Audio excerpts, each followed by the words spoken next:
athletes. But I'm saying if we start with giving them, with letting them be paid for things, it changes the dynamic of college sports and college football is what's particular what we're talking about. But I do feel like there could be a committee set up where you could give stipends to kids to be able to go get them a new pair of shoes, to be able to get them to go out to restaurants, but and make a lifestyle just a little bit easier, especially kids from low-income backgrounds where they can succeed in college just a little bit easier. But if we start to pay them, everything changes. Everything changes, Max. Everything changes. It's not the same game anymore. All right, that was our guy Tim Tebow on Friday's First Take discussing the new California Pay for Play Act that may be signed into law. Stephen A., I understand you wanted to follow up on some of the backlash that Tim specifically has been receiving. By it. I don't agree with everything that Tim Tebow said. Tim Tebow is basically raving about amateurism. I would make the argument that amateurism doesn't exist really in college football and college basketball. There's just too much money that's being made. But I totally respect and appreciate the perspective which he came from. This is a guy that basically loves amateurism and doesn't want the sport tarnished by people getting paid because obviously it invites some potentially shady individuals into the mix of college football. It takes away, in his eyes, amateurism, the authentic element that comes along with amateurism, the support of parents and family members and school, institutions, all of those different things. Yep. My thing is this. I totally understand, particularly people in the minority community, especially if you come from an impoverished or depraved background, where you would take issue to what he's saying because you're saying what was applicable to him isn't applicable to somebody else. But to castigate this man and excoriate him in that fashion, to me, was utterly ridiculous. Well, Tim Tebow, I just want to make this point, Max. Tim Tebow was not some rich, privileged dude. I mean, he was a missionary, for crying out loud. Go ahead and look at his background. He doesn't come from some privileged background. That's number one. Number two, and more importantly, and this is the part that I wanted to get to, people better get used to this. I don't know why y'all haven't been convinced of this yet. This show is the real deal. We mean what we say, and we say what we mean. That's true. But we invite different and evolved opinions. I don't want Tim Tebow or anybody on this show who is going to mirror what I think.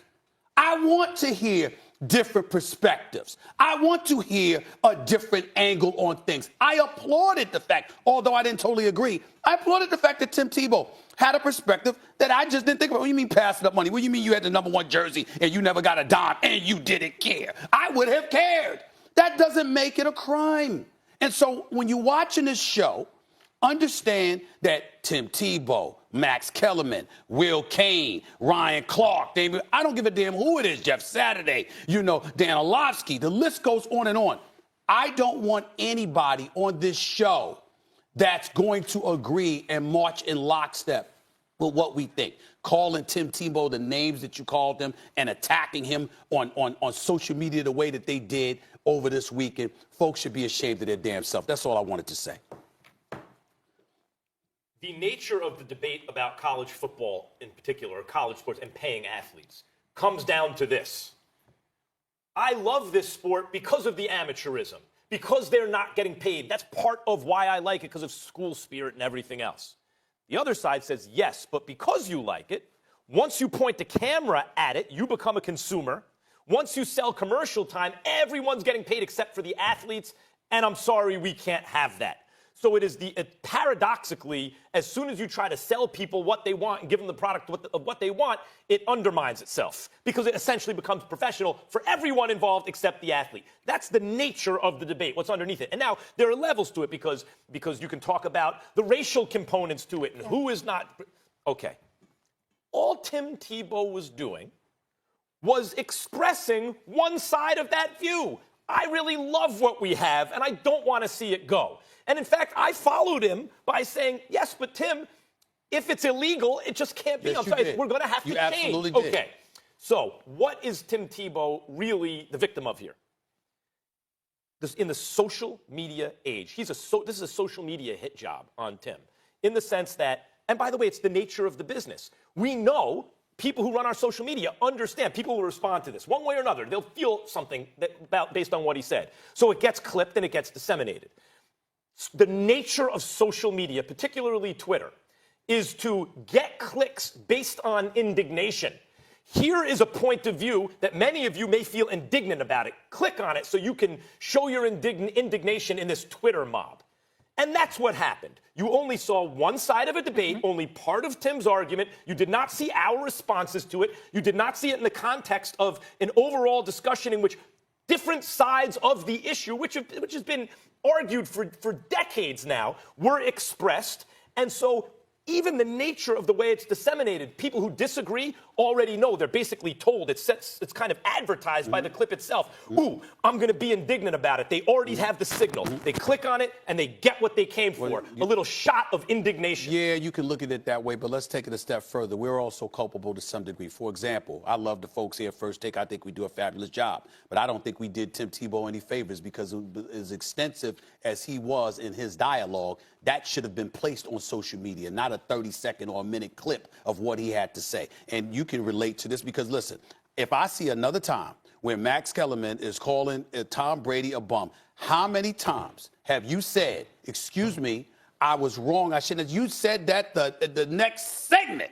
But somehow, some way, you know, folks, including us, put on social media, you said Brady was a bum. And I have to come on the air and come to your defense and wait a minute.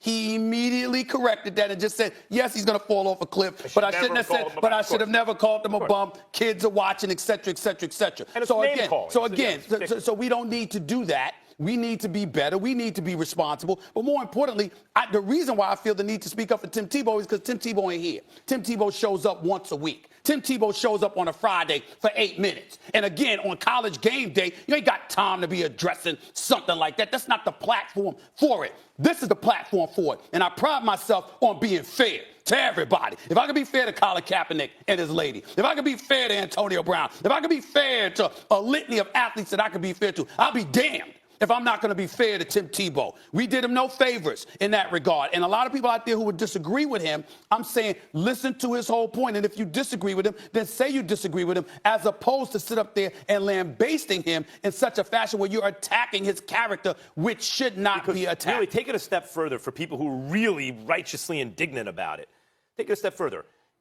I agree with the people who say these athletes should be paid. I've been saying it for years. So do I. I think the NCAA is hypocritical. Yes. I don't know how much longer it'll exist. And we've said that for years. I don't know if there's a need for it. And we've said that for years. However, if the Twitter mob believes that the other side of the argument should not even be presented, it should be censored so that people can't even hear the argument. That's not how we roll. That is absurd. And that's not how we roll on First Especially Take. because Tim's such an informed voice, like he said in the clip, that his Heisman jersey, winner. only LeBron and Kobe at higher stakes. Tim- And we also know Tim's character. We do know that Tim has a great heart. Nobody can deny that. And I don't agree with the sentiment, but nobody can deny that his character. Yes. But I agree with that. Tim's basic argument is to appeal to your better nature. Hey guys, I know here's the big picture, and tries to uplift and be positive about it. Sometimes people feel that people with that kind of mentality have a naive view of the world, whatever. Or maybe even that's done from a position of privilege, and people can argue that. But to say that no one is allowed publicly to have that point of view. Can I just say, I also want to give him credit. He's my friend. Yeah. It's actually not a joke. He is, because he's a good man, and he doesn't deserve what people did to him over the weekend, particularly people from minority communities who tried to question his authenticity and his character because his opinion differs from mine. His opinion differs from mine. I agree with most folks out there in terms of what we believe in terms of college athletes needing to be paid to some degree. And by the way, he did support them being supported in such a way, just not some salaried employee. But it's not like he didn't say they deserve to be supported. The point is, you don't attack the man like that if you listen to what he had to say. Yeah, and I also want to give him props. He stood by the courage of his convictions, and he was authentic in his opinion, which he knew probably wouldn't be popular, especially on a show like First Take. All right, we'll leave it there. Much more to come. Just how big was AB's impact for the Patriots? Six-time Pro Bowler Brandon Marshall joins the debate desk to tell us. Plus, we have an update on Drew Brees. We'll tell you what it means for the Saints and the NFC. First Take coming back at you.